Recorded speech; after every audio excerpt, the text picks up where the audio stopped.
As I told you guys before, I have some of the best guests on my show, and the gentleman that's in front of my camera is no exception to that same. I'm here with one of the baddest motherfuckers in the business. I'm talking about Kevin Kobasic. How you doing, man? Good, thank you. How are you? Yeah, I'm good too. Thank you so much for being here and spending time with me and my audience. So, who inspired you to become an artist slash animator slash comic book guy? Who inspired me? Yes. Wow, probably my first. Probably Bill Sienkiewicz was my first favorite, or Frank Frazetta, one of those two. Oh, I know Frank Frazetta. I love Frank Frazetta stuff. So, what was it like for you to work on your very first comic book?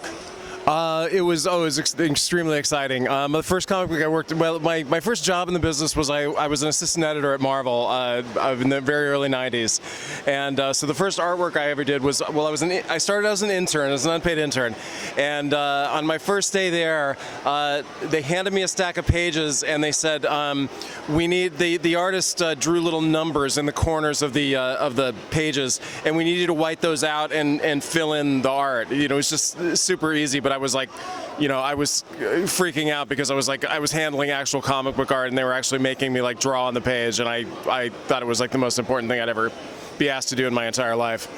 Nice, nice. So when did you make the leap to animation? I made the leap to animation, I guess, late '90s, early 2000s. The comic book business was kind of in a downturn at the time, and I just kind of lucked into at the same time there were a lot of jobs in animation. They kind of had more jobs for animators than they had talent for, and a friend of a friend passed my name on, and I just sort of so I went to work on this show called Courage the Cowardly Dog, and they basically just gave me a couple weeks to try to learn animation design on my feet, and I stuck around, and so that was how I got into that. So what was your hardest animation job ever? My hardest animation job? Wow.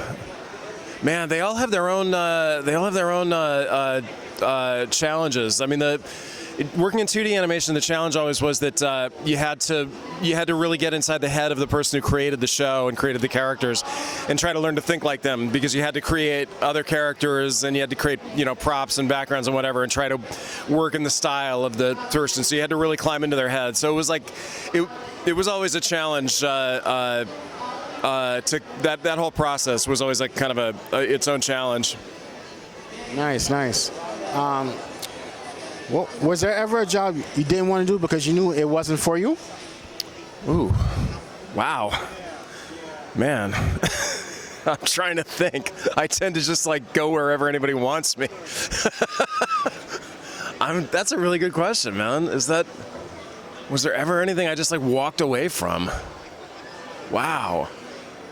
I think like the only thing I would really turn down is just if somebody wasn't, was too slow to pay or something like that. I always kind of had the attitude that, I've just kind of done whatever I could find work in. I worked in advertising for a long time when animation was kind of not doing well, and I just always took the attitude that like whatever it is, I'm going to try to find my way into it, and I'm going to try to find what's fun about it. Even if I was storyboarding a soap commercial or something like that, I would try to find out. I would try to get my head into it, and it's always been important to me to never just kind of sleepwalk through a job. Yeah. Nice. What are you working on currently right now as we speak? Currently, I'm shoot. You caught me at like the wrong moment. I'm like between gigs and animation at the moment. Yeah, mostly I'm just doing a lot of this right now. I do a lot of portraits of people at conventions. So they just come in and sit down at my booth, and I do like a 10-15 minute portrait, and I don't know, they seem to like it. Okay, man. Hey, man, that's a job, man. That's all that matters. So if somebody wanted to reach out with you to collaborate, do work on, what's the best way for them to go about it? I guess you could reach me through Instagram. My Instagram is Kevie Metal. That's Kevie and the word metal. Yeah. All right. Well, true believers, you heard what the man said. Reach out to him via Instagram. Kevin, thank you so much for being here. Thank you so much for kicking ass and taking no prisoners. Thank you very much for having me. All right, guys, that's a wrap. Until next time. Bye-bye.